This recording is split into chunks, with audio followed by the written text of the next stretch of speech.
कांग्रेस के शासन में उनके मुख्यमंत्री दिल्ली क्यों जाते थे और अब भारतीय जनता पार्टी के शासन में माननीय भजनलाल शर्मा जी दिल्ली क्यों जाते हैं। और कांग्रेस के उस समय के मुख्यमंत्री आदरणीय अशोक गहलोत जी दिल्ली रिचार्ज कूपन लगवाने के लिए जाते थे कि दूसरे दिन का रिचार्ज कूपन डलेगा तो सरकार चलेगी।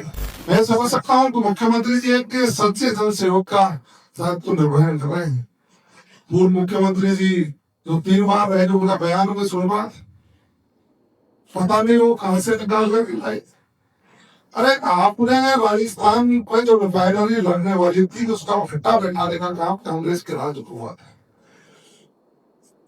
हमको आभार व्यक्त करते हैं, साधुवाद देते हैं देश के प्रधानमंत्री जी को कि उन्होंने इस परियोजना की लागत राशि भी बढ़ाई और उसके प्रथम फेज का शुभारंभ भी इस अप्रैल के महीने में 21 अप्रैल को प्रस्तावित है।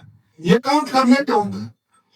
माननीय मुख्यमंत्री जी के प्रयासों से ये बड़ी बड़ी परियोजना है जो आदरणीय प्रेम जी ने, आदरणीय सतीश जी ने कहा, ये लागू हो पाई है और राजस्थान को अधिक आर्थिक मदद भारत सरकार की ओर से। अब कांग्रेस के लोग सत्ता में रहते हुए कुछ कर नहीं पाए, सिर्फ राजस्थान की जनता को इंतजार कराते रहे और माननीय भजनलाल शर्मा जी जब योजनाओं को लागू कर रहे हैं, युवाओं को रोजगार दे रहे हैं, महिलाओं को सशक्त करने का काम कर रहे हैं, किसान को उन्नत करने का काम कर रहे हैं और गरीब का कल्याण कर रहे हैं, तो कांग्रेस के लोगों पे बात पच नहीं रही है तो वो जरूर बयानबाजी करने का काम है। आप देख सकते हैं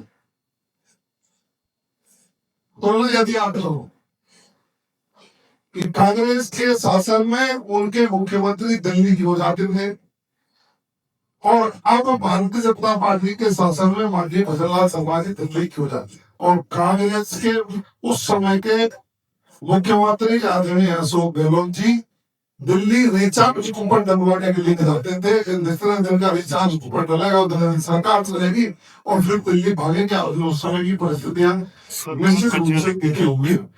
7 साल में माननीय मुख्यमंत्री जी के नेतृत्व में राजस्थान जिस तरह से एक विकास का नया इतिहास शुरू किया है, विकास की नींव रखी है और एक ठोस नींव जो रखी जाती है, आने वाले दिनों में इसके सुखद परिणाम मिलेंगे ही। और जिस तरह का कुशल प्रबंधन माननीय मुख्यमंत्री जी के नेतृत्व में हुआ हो, आप देख सकते हैं कि पिछले दिनों कुछ योजनाओं की समीक्षा भारत सरकार के द्वारा की गई और उस समीक्षा में जब आकलन हुआ तो 13 राष्ट्रीय कार्यक्रमों में जो योजनाएं उनमें प्रथम स्थान राजस्थान की योजनाओं को लागू करने में राजस्थान को मिला है। ये हमें गौरव की बात।